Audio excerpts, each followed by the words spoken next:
बताएंगे हम common ion effect. इस पे क्वेश्चन सिंपल सा आ जाएगा। क्या होगा हमारा common ion effect.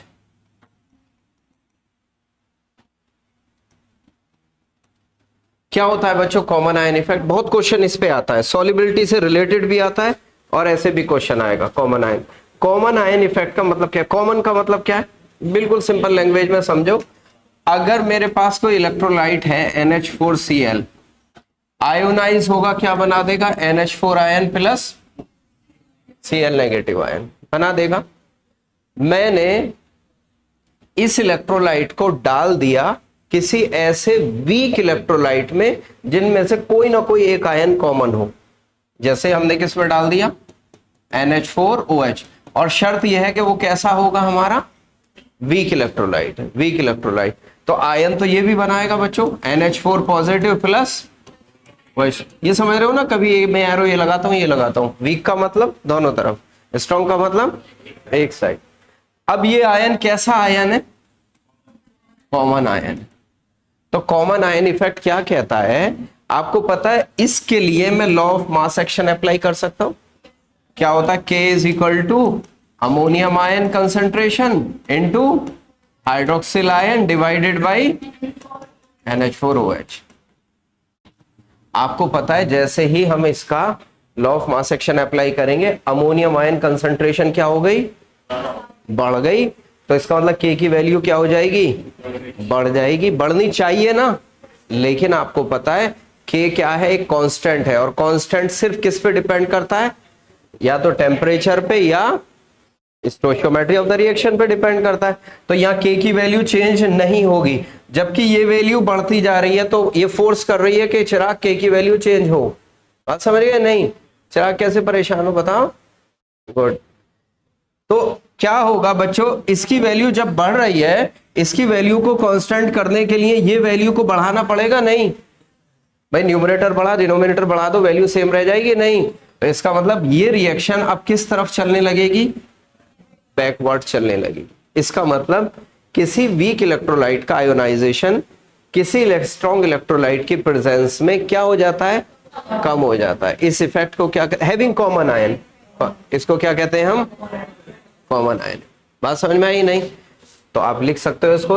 Common ion effect क्या है? आयोनाइजेशन ऑफ वीक इलेक्ट्रोलाइट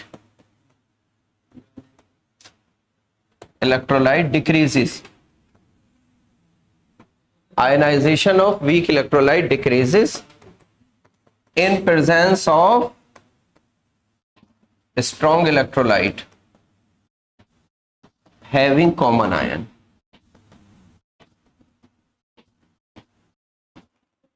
इसी इफेक्ट को क्या कहते हैं बच्चों?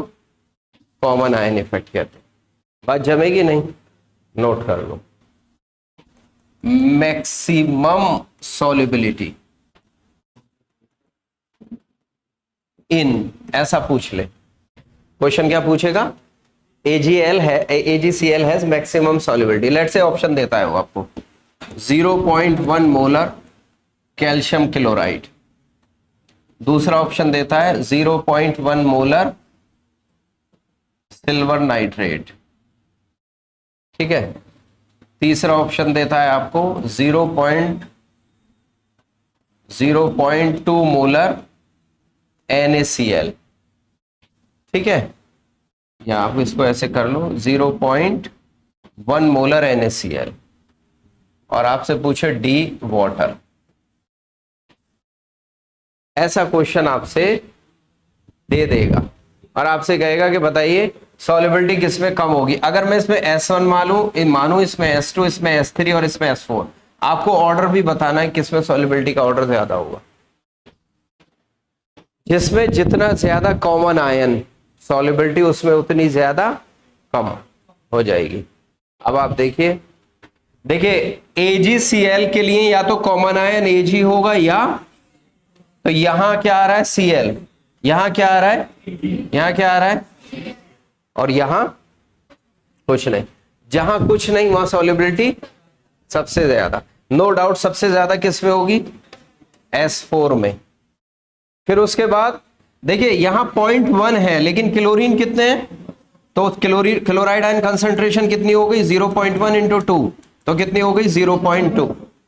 यहां एजी आयन कंसंट्रेशन कितना हुआ, यहां Cl कितना हुआ, यानी इन दो में कंसंट्रेशन कैसा है, इसका मतलब S2 और S3 तो बराबर होगा।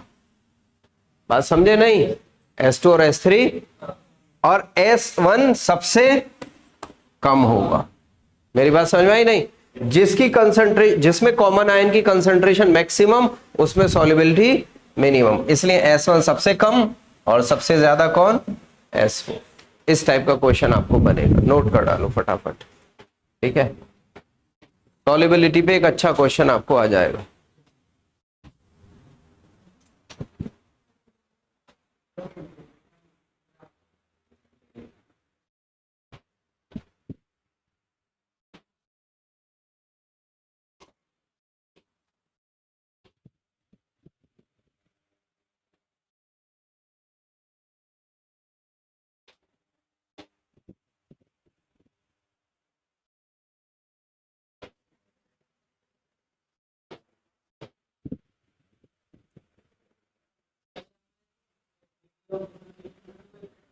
नहीं, सब स्ट्रॉन्ग लिए हमने, तो फिर उसमें आपको नहीं देखना, क्वेश्चन में आपको स्ट्रॉन्ग इलेक्ट्रोलाइट ही देगा एक।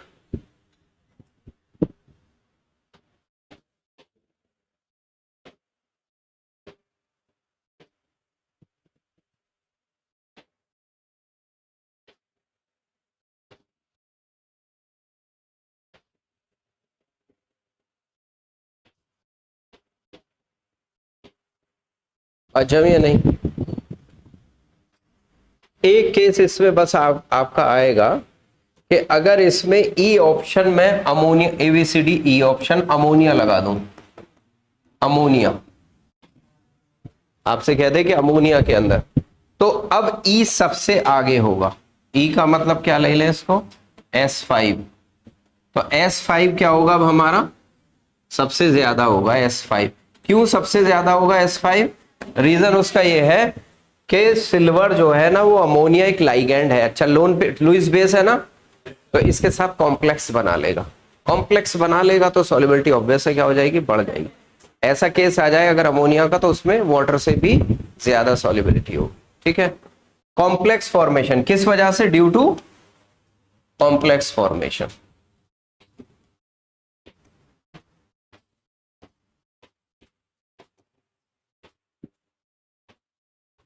Due to complex formation.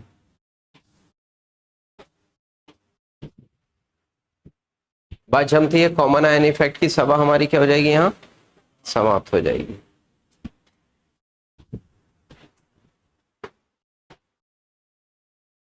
अब बच्चों जो टॉपिक आता है हमारा, वो दो टॉपिक इसमें रह जाते हैं। एक है बफर सॉल्यूशन, क्या होता है बफर सॉल्यूशन वो हम देख लेते हैं। बफर सॉल्यूशन,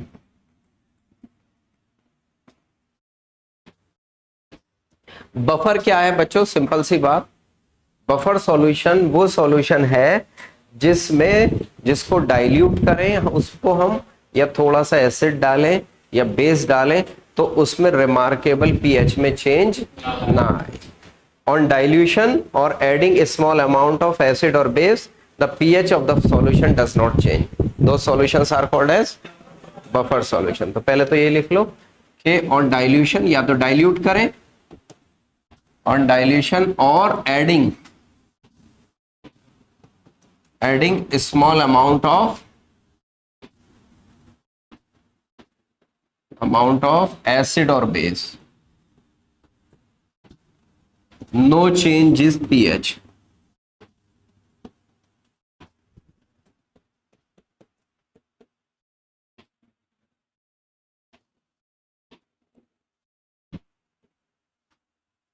ठीक है, no change in pH, change नहीं आना चाहिए, या वो solution which resist the change in pH। इसका दूसरा फॉर्म क्या हो जाएगा हमारा, दो solution which resist the change in pH, change in pH, pH में चेंज होने में रेजिस्ट करते हैं। थोड़ा सा अमाउंट एसिड का डालें या थोड़ा सा अमाउंट बेस का डालें या डाइल्यूट करें, ज्यादा चेंज नहीं आता उसके अंदर, ठीक है। बकेट भर के नहीं डाल देना, अगर पूरा डाल दोगे तो चेंज ऑब्वियस आ ही जाएगा, सिंपल सी बात है। आपकी बॉडी में भी क्या वर्क कर रहा है, बफर, लेकिन आपका डिसबैलेंस हो जाता है नहीं हो जाता है, फीवर में हो जाता है। आप देखते हैं ना, डिसबैलेंसिंग जो होती है वो तभी होती है जब आप क्या कर लेते हैं, अपने ब्लड के साथ कुछ खिलवाड़ कर लें, अनाप शनाप एसिड या बेसिक चीजें उसमें बढ़ा डालें आप, ठीक है ना, तभी होता है उसके अंदर। देखिए अब बफर जो होते हैं हमारे बेसिकली, वैसे तो अगर हम क्लासिफाई करें तो 5 तरह के होते हैं, लेकिन हमारे सिलेबस के पॉइंट ऑफ व्यू से 2 इंपॉर्टेंट है, ठीक है। कौन कौन से बफर हमारे लिए इंपॉर्टेंट है बच्चों, वो है हमारा एसिडिक बफर। पहला कौन सा है, एसिडिक बफर। क्या होता है एसिडिक बफर बच्चों, एसिडिक बफर मिक्सचर है, क्या है, मिक्सचर है। हाँ, किसका किसका मिक्सचर है, weak acid plus it's salt with strong base, strong base. मेरी बात जमेगी, इस सॉल्ट विद वीक एसिड, या क्या कह सकते हैं हम, weak acid plus it's conjugate base. इसके मिक्सचर को हम क्या कहते हैं, पहला काम तो यही करना है, हमें रिकॉग्नाइज करना है which of the following is buffer. Weak acid, कोई भी वीक एसिड आपको दुनिया भर के पता है। चिराग को एक वीक एसिड बताओ, अभी बात की है हमने, क्या, NaCN नहीं, NaCN सॉल्ट है बेटा, HCN ले लो, अभी लिया आपने, प्लस इसका सॉल्ट स्ट्रॉन्ग बेस के साथ NaCN आ जाएगा, नहीं NaCN बन जाएगी, बात नहीं। कोई दूसरा एग्जांपल बताओ ये, हाँ ले लो, HCOH ले लो, बहुत अच्छा लड़का है ये तो, HCOH, इसका कोई सॉल्ट ले लो, सुभान लेंगे, हाँ सुभान, नहीं नहीं नहीं, जो एसिड लिया है उसी का सॉल्ट लेना है, किसी और का नहीं। HCO, नहीं बिल्कुल सही बात है। अरे दुनिया भर के ले सकते हो, गिनने बैठ जाओ तो एक एक बच्चा से बता देगा, पूरा बोर्ड भर जाएगा। यस नहीं, कर सकते हो आराम से। बात समझ में आई नहीं बेटा, बताना चाहेगी कोई, एक बोलो, सही बोल रही है, गुड, ठीक है। हाँ, इसके अलावा या क्या लिख, मैं इसको क्या लिख सकता हूं बच्चों, इसको लिख के आ सकते हैं हम, HCN प्लस CN नेगेटिव। इसका मतलब भी क्या होगा, बफर होगा। ये तो एसिड है, कैसा एसिड है, और हाँ उसका एनायन जो होता है, एनायन ऋण आयन जो होता है, वो उसका कॉन्जुगेट बेस होता है। तो दोनों का मिक्सचर हो गया, नहीं हो गया, समझ गए नहीं। बहुत पॉपुलर किताबों में लिखा मिलता है सबसे ज्यादा CH3CONA प्लस CH3CO नेगेटिव। क्या चीज हो गया ये, बफर हो गया, ठीक है ना। Weak acid plus salt with strong base. हाँ, एसिटिक एसिड वीक एसिड है, नहीं, सॉल्ट लिख दिया ना मैंने, गुड, इसलिए लिखा था कि जतिन पकड़े, ठीक है। Weak acid plus salt with strong base, बिल्कुल सही है। बात समझ में आती है नहीं, पहले नोट करो इसको, थोड़ा सा आगे बढ़ेंगे फिर।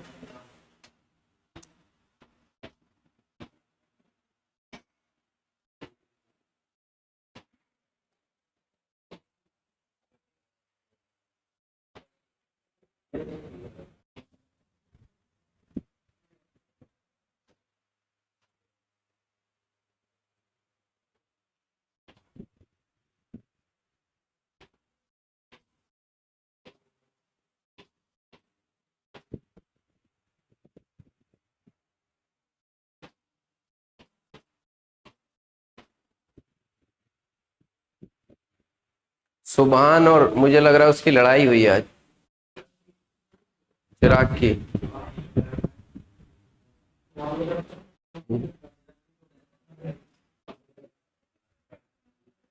बात जम गई, खुशी नहीं, गुड, बहुत सुंदर।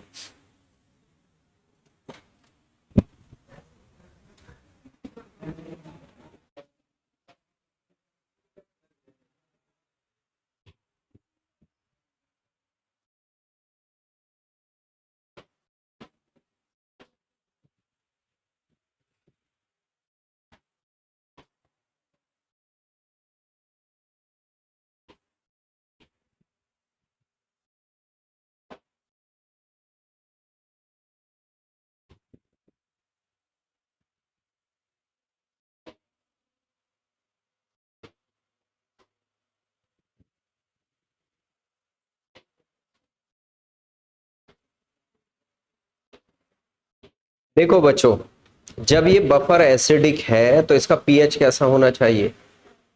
Less than 7। तो पीएच कैसा होगा इसका?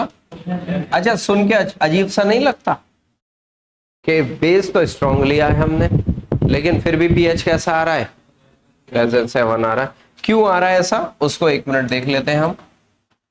देखिए, अगर आपके पास HCN है, आयोनाइज होगा, क्या बना देगा बेटा? HIN plus CN negative ion. ठीक है, बन जाएगी बात? नहीं। दूसरा दूसरा क्या होगा आपका? NaCN है, NaCN क्या बनाएगा? NaIN प्लस, हाँ, NaIN plus CN negative ion. बात समझ में आई? नहीं। मिक्सचर था दोनों का। सॉल्यूशन में क्या चीज आपकी प्रेजेंट दिख रही है? सॉल्यूशन में H पॉजिटिव आयन। भाई CN तो एसिडिक करेक्टर डेवलप नहीं करेगा, Na तो बेसिक करेक्टर डेवलप नहीं करेगा, या तो H पॉजिटिव करेगा या OH नेगेटिव। जब सॉल्यूशन में H पॉजिटिव आयन दिख रहा है तो पीएच कैसा होगा आपका? Less than 7। सिंपल सी बात है, ठीक है ना। दूसरी बात, अच्छा, पीएच 7 है, ये कॉमन आयन का भी यहां बिहेव करेगा, कॉमन आयन की तरह वर्क करेगा। हालांकि हाइड्रोजन आयन इस केस में क्या होगा? कम ही होगा आपका, क्योंकि वो रिएक्शन किधर जाने लगेगी? बैकवर्ड जाने लगी। मोर ओवर, अगर इसी के अंदर अगर आप थोड़ा सा एसिड डाल दें, अगर मैं बफर एक्शन की बात करूं तो थोड़ा सा एसिड डाल दें इसके अंदर, एसिड डाल दें, स्ट्रॉन्ग एसिड HCl, क्या होगा? H plus plus Cl negative. अगर हाइड्रोजन आयन जितना आपने डाला है वो सारा खत्म हो गया, कंज्यूम कर लिया, तो पीएच में चेंज आएगा क्या? नहीं आएगा। अच्छा, इसको खत्म करने के लिए कौन आएगा जो H को पकड़ सके? H को कौन पकड़ सकेगा? Cn negative. नहीं, जो इसमें प्रेजेंट है वो देखो, जो इसमें प्रेजेंट है, या तो Cn प्रेजेंट है, या सोडियम प्रेजेंट है, या हाइड्रोजन प्रेजेंट है। तो H को पकड़ने के लिए H तो आएगा नहीं, सोडियम तो आएगा नहीं, आएगा कौन? Cn। तो क्या बना लेगा आपका ये? HCl। यानी जो कुछ थोड़ा बहुत आपने हाइड्रोजन आयन उसके अंदर डाला था तो वो सारा कंज्यूम हो गया। कंज्यूम हो गया तो पीएच में चेंज आएगा क्या? नो चेंज आएगा। अगर आप बेस डालें, अगर आप बेस डालें तो क्या NaOH डालो तो क्या बनेगा आपका? NaIN प्लस, अच्छा, अब कौन कंज्यूम होना चाहिए? OH। अगर OH को उसने पकड़ लिया, खत्म कर दिया, तो इसका मतलब पीएच में चेंज नहीं आएगा। आयरन डोम इजराइल का है ना, क्या खत्म कर देता है? वो इस पे मिसाइल लाके मारता है, तो मिसाइल को क्या कर देता है? वो इंटरसेप्ट करके रास्ते में ही खत्म कर देता है। तो अगर ये, इसके लिए आयरन डोम क्या है? OH के लिए आयरन डोम क्या है? इन चारों में से कौन है? Na पॉजिटिव है कि नहीं? सॉरी, Na पॉजिटिव नहीं, ये HCN, अनआयोनाइज HCN, अनआयोनाइज भी तो प्रेजेंट है ना। ये रिएक्शन बैकवर्ड, यहां तो भाई NaOH नहीं, NaOH तो ऑलरेडी है, यही डाल रहे हैं, तो उससे क्या फर्क पड़ेगा? CNOH से डायरेक्ट कंबाइन नहीं कर सकता आपका। तो अब कौन सा होगा? अनआयोनाइज HCN कंबाइन करेगा किसके साथ? OH के साथ, और क्या बना देगा? HCN बना देगा, H2O बना देगा, और साथ में क्या रह जाएगा? क्या चीज निकल गई? CN negative. यानी कि जितने OH आपने डाले थे वो इसने कंज्यूम कर लिए, नहीं कर लिए? तो क्या पीएच में चेंज आएगा? नहीं आएगा। ना एसिड डालने पर चेंज आएगा, ना बेस डालने पर चेंज आएगा। इसको कहते हैं बफर एक्शन। क्या कहते हैं इसको? Buffer action. क्या होगा एसिडिक बफर का बफर एक्शन? क्लियर है? नोट कर डालो इसको। एसिड डालने पर और बेस डालने पर ना हाइड्रोजन चेंज होगा, ना हाइड्रोक्सिल चेंज होगा।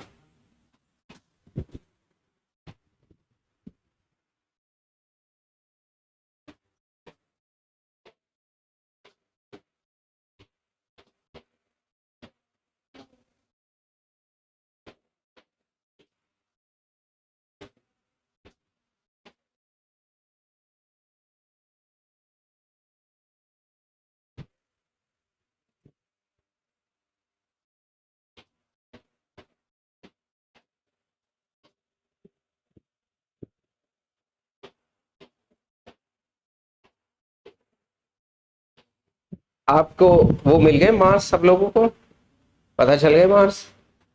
कितने आए पर? 3? हाँ, 340 हो जाएंगे।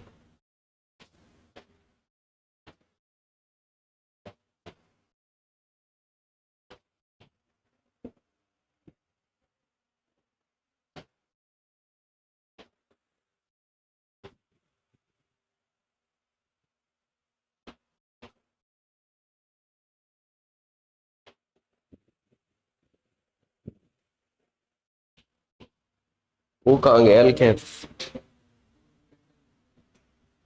अच्छा,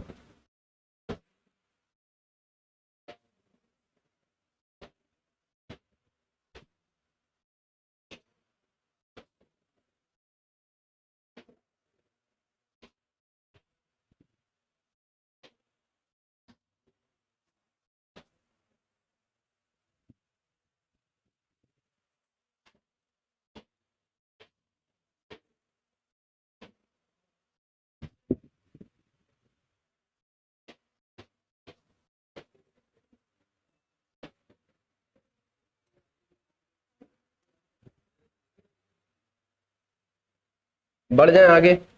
सेम केस, बिल्कुल कार्बन कॉपी, सब कुछ होगा बेसिक बफर के लिए। आप खुद बता दो बेसिक बफर क्या होगा। बेसिक के लिए क्या होगा? वीक बेस प्लस इट्स, हाँ, it's salt with strong, it's salt with strong acid. Example बता दो, 2-3 एग्जाम्पल बता दो मुझे। वीक बेस, बहुत कॉमन वीक बेस कौन सा होता है? NH4OH, NH4OH plus NH4Cl plus NH4Cl। Yes no? या इसको क्या लिख सकते हैं हम? NH4OH plus NH4 positive. ठीक है, लिख सकते हैं नहीं? कोई दूसरा बताओ, एक और एग्जाम्पल बताओ। हाँ, Fe, हाँ हो सकता है बिल्कुल। FeOH का होल थ्राइज होगा नहीं, प्लस FeCl3। पीबी, पीबी, अच्छा। हाँ, पीबी तो इतना स्ट्रॉन्ग मत लाओ, अच्छा हो सकता है। आंसर तो और अच्छा लाओ उससे कोई। जिंक ले आओ, और भी अच्छा ले आओ, ठीक है ना? Zn ले आओ, कोई प्रॉब्लम नहीं है। ZnOH का whole twice plus zinc nitrate ले लो। बात जम गई नहीं? मेरी बात समझ में आ रही है नहीं? अरे कल बताया था निकम्मो, ये वीक बेस है और नाइट्रेट का मतलब HNO3 से आ रहा है, और HNO3 क्या है आपका? स्ट्रॉन्ग एसिड है। ये तो बता चुके हम ऑलरेडी। नहीं, बात समझ में आ रही है नहीं? नहीं आ रही है? आ रही है ना? गुड। समझने की कोशिश करो जितनी समझ में आए, ठीक है? तो ये हो गया हमारा कैसा? Basic buffer. अच्छा, पीएच क्या होगा इसका? पीएच होगा more than 7।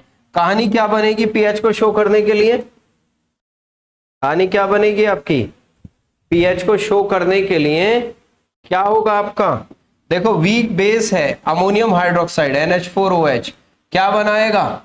NH4 ion plus OH ion. और क्या है आपके साथ में? NH4Cl, क्या बनाएगा? NH4 ion plus Cl negative. क्या चीज बची? OH। पीएच कैसा होगा? More than 7। पीएच होगा मोर देन 7। मेरी बात समझ में आती है नहीं? तो ये क्वेश्चन आपको एक बन जाएगा। बफर एक्शन भी बिल्कुल सिमिलर टाइप का होगा, कोई प्रॉब्लम इसमें नहीं आएगी। ये होगा हमारा बेसिक बफर। रिकॉग्नाइज करने के लिए पूछ लेगा कि कौन सा एसिडिक है, कौन सा बेसिक बफर है।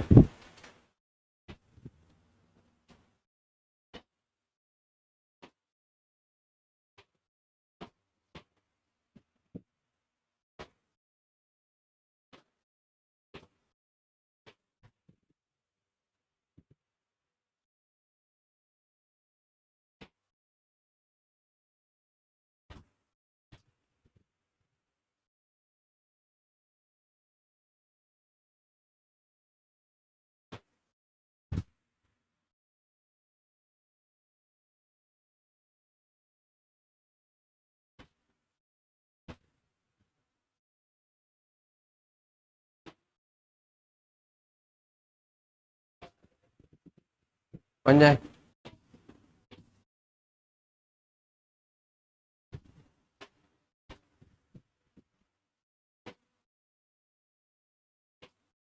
एक क्वेश्चन तो बहुत सिंपल पूछेगा आपसे, आपसे पूछेगा कि which of the following form buffer solution, आपसे पूछेगा which one form buffer solution.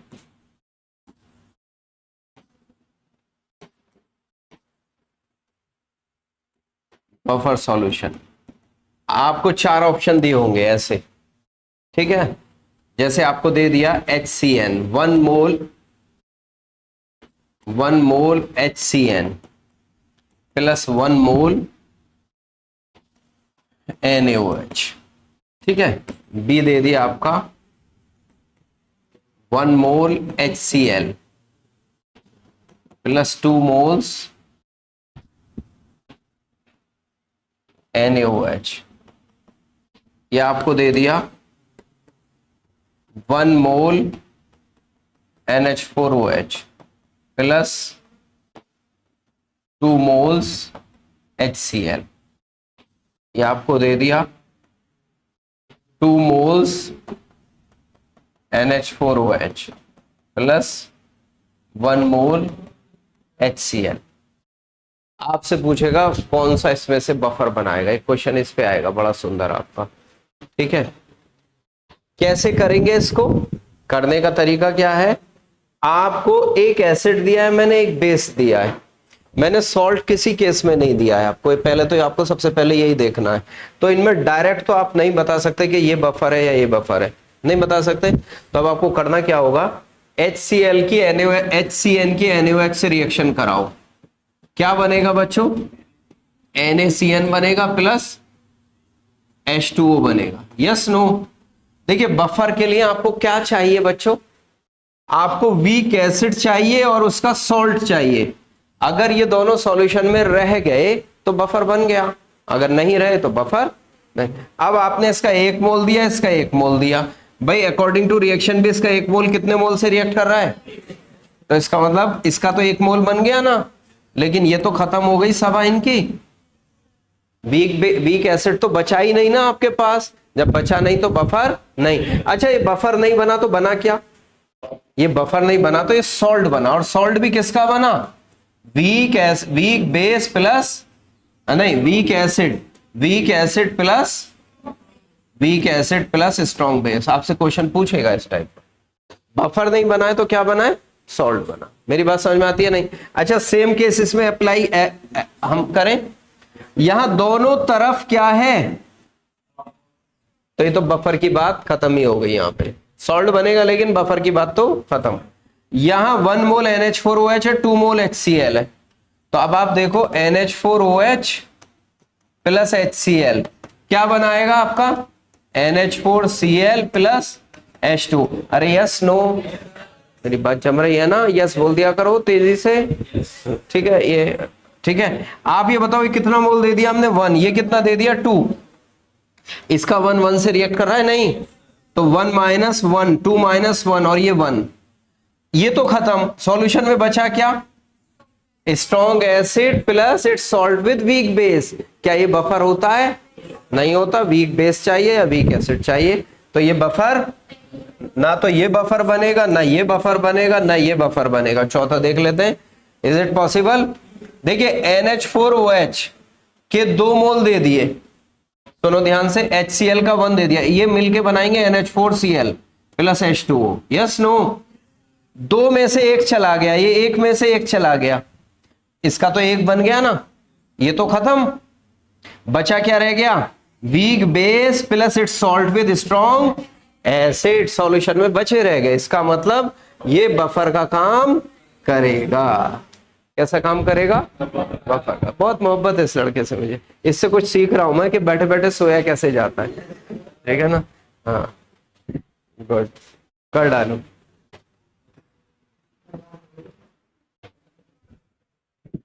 नहीं ये कला है, ये भी कला है, कैसे सोया जाएगा बैठे बैठे, आराम कैसे कर सकते हैं हम।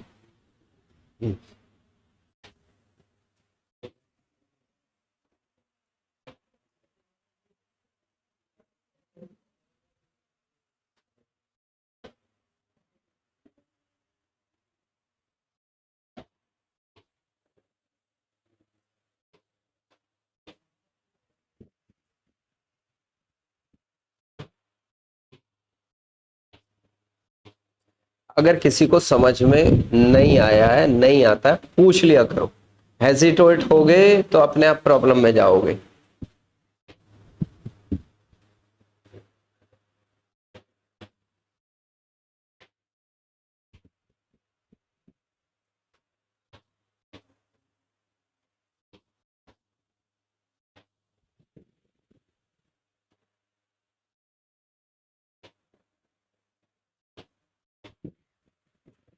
मुझे लगता है तुम लोग वीडियो वीडियो देखते नहीं हो एक बार भी खोल के।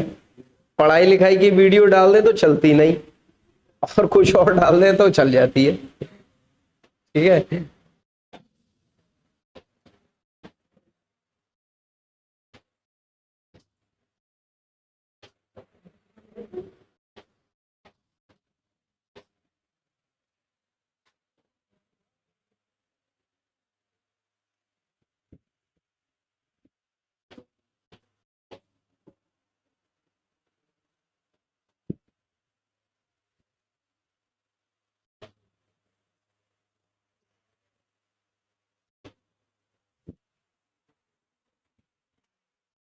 बात जमेगी बच्चों? नहीं?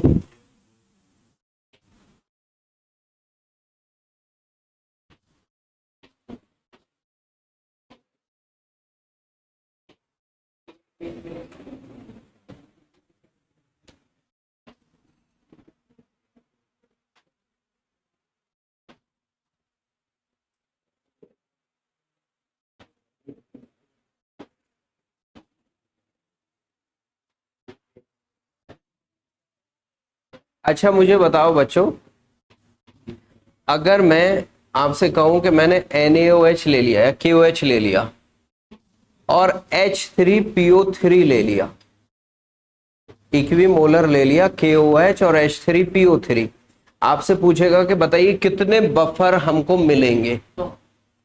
बहुत सुंदर, दो बताया उन्होंने। तो सब लोग ध्यान दो क्वेश्चन पे, क्या कह रहा हूं मैं। KOH ले लिया और H3PO3 ले लिया और पूछ क्या रहा है कितने बफर मिलेंगे। दो मिलेंगे।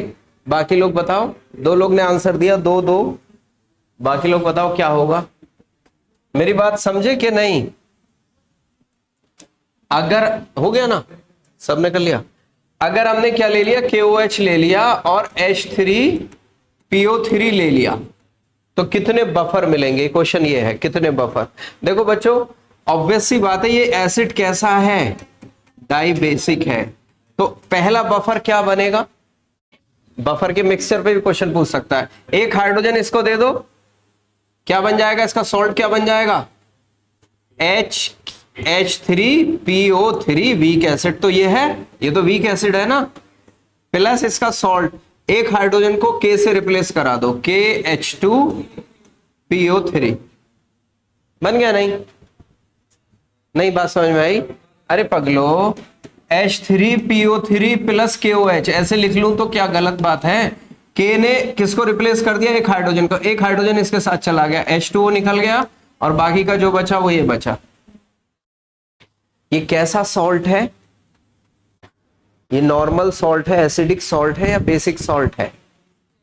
एसिडिक सॉल्ट है। क्यों एसिडिक है, क्योंकि इसके पास दो हाइड्रोजन है और ये एक हाइड्रोजन और दे सकता है।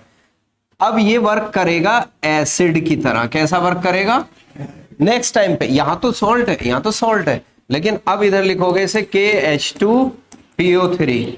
अब ये कैसा वर्क करेगा, एसिड, यानी एसिडिक सॉल्ट है, तो ये कैसा वर्क करेगा, एसिड की तरह। प्लस किससे रिएक्शन करेगा, KOH। अब K एक और हाइड्रोजन को रिप्लेस कर देगा, क्या बन जाएगा, K2HPO3 प्लस क्या निकल जाएगा, वाटर। अब इसका मिक्सचर और इसका मिक्सचर दोनों कैसा वर्क करेंगे, KH2PO3 प्लस K2HPO3, ये दोनों मिला के अब क्या हो गए, एक बफर। एक बफर कौन बना, एक बफर बना H3PO3 और KH2PO3। पहला बफर तो ये बना, और दूसरा बफर, अब ये और ज्यादा हाइड्रोजन नहीं दे सकता, तो तीसरा बफर, अगर H3PO4 होता तो 3 बफर बन जाते। मेरी बात समझ में आई? नहीं? अरे कुछ बच्चों को ऐसा लगता है फेस देख के जैसे मैं ही बोल रहा हूं। ठीक है ना। हाँ, यस नो का एक्सप्रेशन उनके मन पे आता नहीं। ठीक है, कुछ बच्चे तो बोलते हैं बड़े एक्टिवली, गुड। बात समझ में आई नहीं? तो H3 इससे बनेंगे 2 बफर, और अगर KOH ले लूं या NaOH ले लूं और H3PO4 ले लूं तो कितने बफर बनेंगे? और अगर KOH ले लूं और H3PO2 ले लूं तो कितने बफर बनेंगे? एक ही बनेगा, क्योंकि ये सिर्फ कैसा एसिड है? मोनोबेसिक। ये है डाइबेसिक, ये है। क्वेश्चन आपको इस टाइप का पूछ सकता है। बात समझ में आई नहीं सुभान? अरे यस नो। हाँ, क्यों गुस्से में है भाई? हाँ, तुम्हारी भी कुछ अंदर खाने चल रही है बात। ठीक है, चलिए चलिए चलिए, करिए, गुड, बहुत बढ़िया। कोई बात नहीं, लाइफ है बच्चों। हाँ, कोई नहीं। क्या बात हुई? सबको हंसना है क्या? हाँ, कोई नहीं, बस कर डालो बस।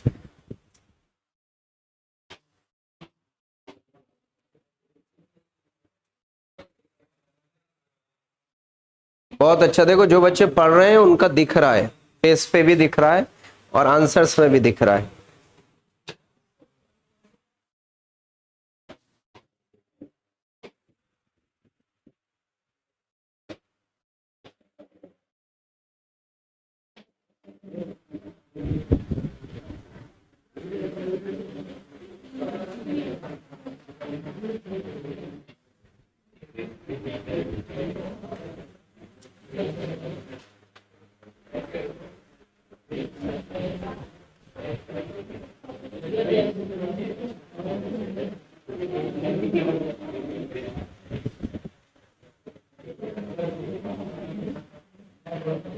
बात समझ गई डॉक्टर?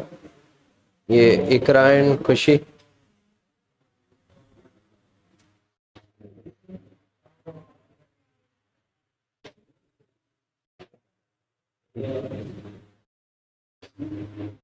बात नहीं हुई, बात नहीं, काम करो।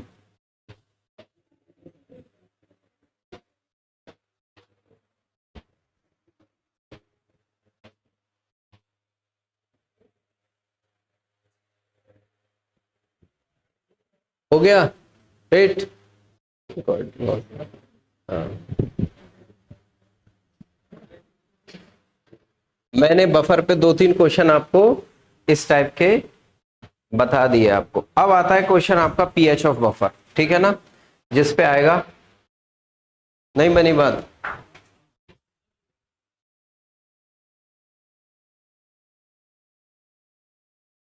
देखो, अगली बात करते हैं बच्चों pH of the buffer solution.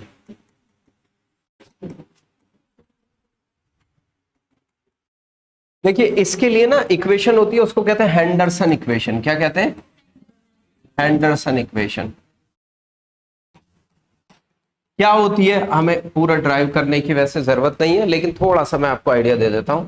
Late से आपके पास कोई एसिड है HA, आयोनाइज होगा, क्या बनाएगा आपका? H positive ion plus A negative ion. ये क्या है? एसिड। वो क्या है? कॉन्जुगेट बेस, ठीक है, या सॉल्ट, जिसको हम कह सकते हैं सॉल्ट। आप ये देखो, इसके लिए law of mass action apply करो। बात समझ में? के क्या हो जाएगा? H positive ion into A negative ion divided by H। बात समझे? हमें पीएच के लिए क्या चाहिए? H चाहिए। H positive is equal to क्या हो गया? K into HA divided by, कल भी किया था हमने, A नेगेटिव किया था नहीं? K तो हमारा हो गया डिसोसिएशन कांस्टेंट। अगर वीक एसिड है तो क्या लिख लें इसको? K। HA क्या हो गया हमारा? एसिड। ये क्या हो गया हमारा? Conjugate base. कॉन्जुगेट बेस या कॉन्जुगेट बेस को ही क्या कह देते हैं हम? सॉल्ट। अभी किया ना हमने, कॉन्जुगेट बेस क्या हो गया? सॉल्ट हो गया। हाँ, ये सॉल्ट अगर एसिडिक सॉल्ट है तो एसिड की तरह बिहेव कर सकता है। बात समझ में आई नहीं? अभी थोड़ी देर पहले हमने एसिडिक सॉल्ट बनाया, तो वो एसिड की तरह बिहेव करेगा। बस आप लॉग ले लो। अगर आप लॉग ले लोगे तो लॉग हाइड्रोजन आयन कंसंट्रेशन क्या हो जाता है? Minus of log pH. तो इसको ओपन करके मैं लिख लेता हूं, पूरा करने की जरूरत नहीं है। पीएच इज इक्वल टू आ जाएगा हमारा pKa plus log concentration of salt divided by concentration of acid. इस इक्वेशन को हम क्या कहते हैं? Henderson equation. हाँ तो यहां माइनस किया ना तो ऊपर हो गया। मेरी बात समझ में आई नहीं? पी पी पी एच तो माइनस लॉग हाइड्रोजन आयन होता है ना। अगर मैं पूरे में माइनस ले लूं, मैं ऐसा कर लूं, लॉग ले लो, तुम पूरा ही कराना चाह रहे हो। हाँ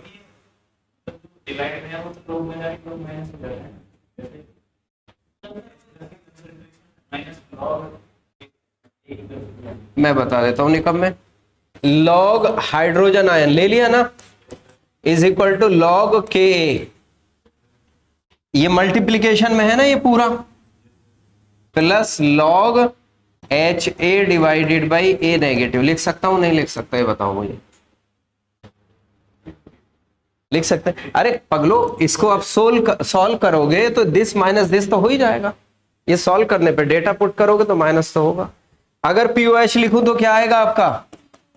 P K B plus log concentration of salt divided by concentration of base. याद रखना, ये इंपॉर्टेंट है, ठीक है ना। दोनों फॉर्मूलों पे क्वेश्चन खूब आएगा, जम के आएगा, मैं बता दे रहा हूं। बफर पूछ लेगा सीधा सीधा, या इसके ऊपर आएगा क्वेश्चन आपको, ठीक है। अलीना लिख लो बेटा, तुम्हें समझ में नहीं आ रहा होगा ये पानी।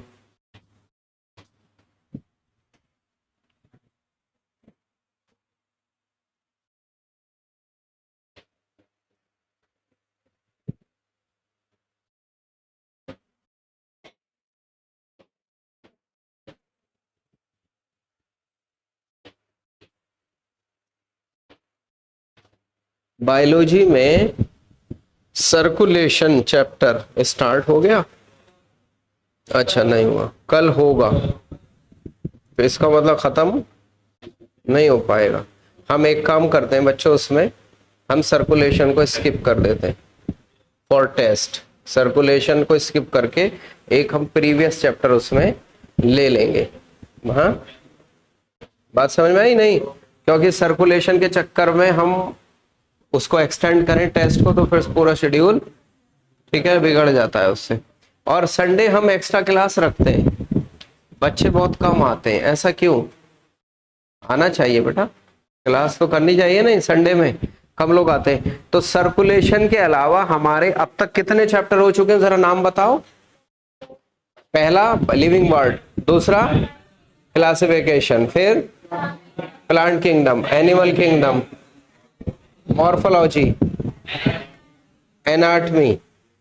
निधि मैम भी तो थी, उन्होंने इससे पहले कोई चैप्टर कराया है नहीं? ऐसा चैप्टर बताइए जो हो चुका और टेस्ट नहीं हुआ है। नहीं, फ्रॉग पूरा चैप्टर कहाँ है? ऐसा तो कोई भी नहीं है। हाँ बायोलॉजिकल क्लासिफिकेशन टफ है। हाँ नहीं, कोई भी वो मैं आपके बिल पे छोड़ता हूँ, वरना फिर मैं बोल दूंगा तो आप कहोगे कि सर ये बात एनी नहीं, वो नहीं देना, वो नहीं देना जिसको आप अच्छे से जानते हैं। ये मत सोचो कि यहाँ नंबर आके बहुत बड़ा बात हो जाएगी, नहीं। आपको वो चैप्टर लेना है जो आपका सबसे वीक है। बायोमोलिक्यूल, बायोमोलिक्यूल, हाँ नहीं, टिश्यू, अच्छा बायोलॉजिकल क्लासिफिकेशन रख देते हैं हम, सबसे इजी है।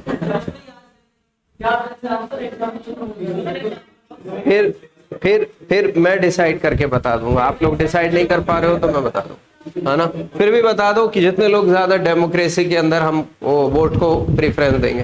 कितने लोग कहते हैं बायोलॉजिकल क्लासिफिकेशन?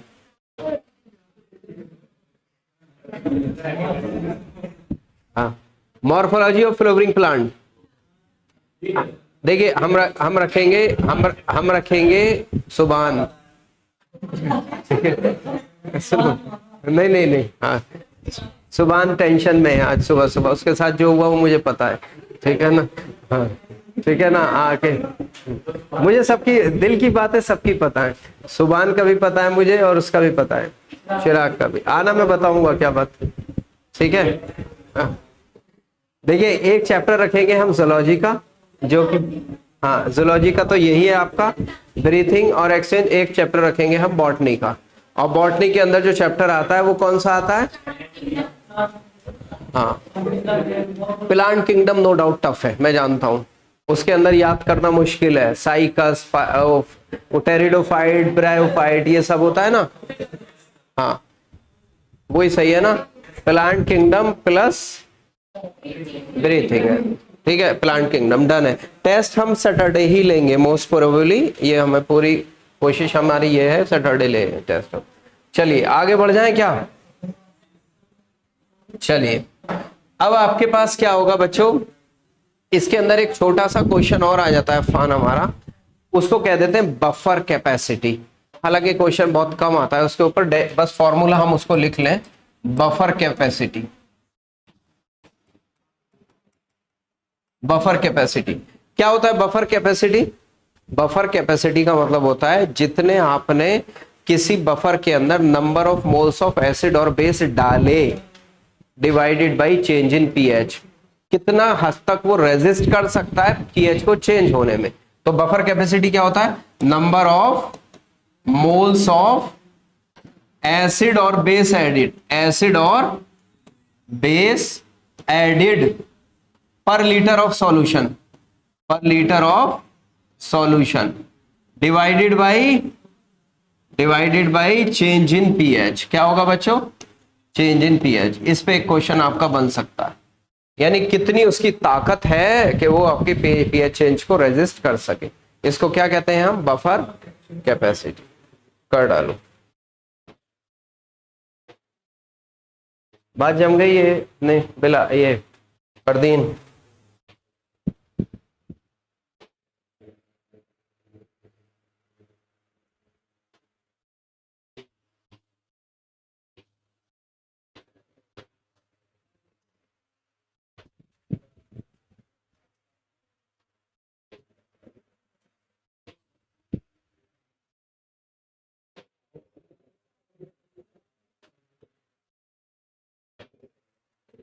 अब मॉड्यूल दीजिए, एक दो क्वेश्चन कर दे। बफर की स्वभाव हमारी क्या हो जाती है यहाँ पे? बस यही क्वेश्चन आपका बफर से आएगा। लाइए मॉड्यूल दीजिए। गुड, बहुत सुंदर।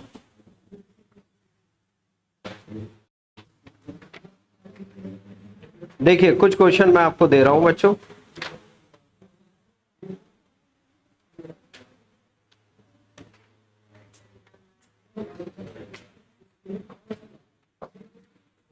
पेज नंबर 88 पे आइए, पेज नंबर 88।